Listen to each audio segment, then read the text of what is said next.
Una semilla es un germen, un esbozo, un embrión.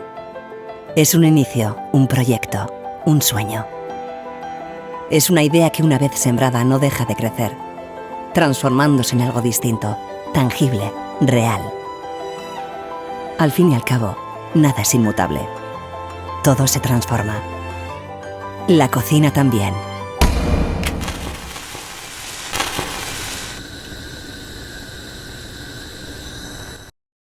Y eso es precisamente lo que Basque Culinary World Prize desea celebrar.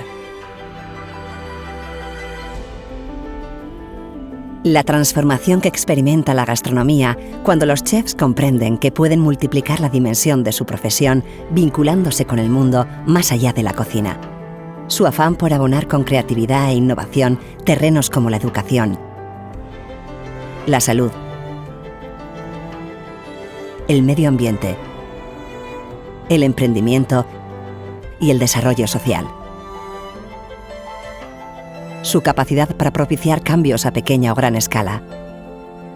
Cientos de personas participan en un proceso abierto de nominaciones del que resultan 10 finalistas, 10 ejemplos de vocación a la excelencia, de emprendimiento, creatividad, temeridad y compromiso.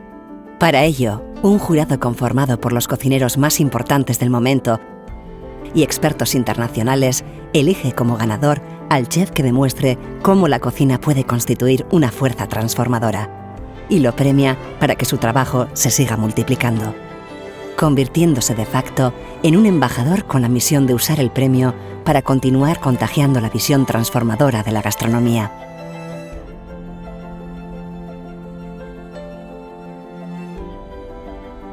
Cuando una semilla da frutos, nada mejor que poder compartirlos. Solo así la cosecha merece la pena.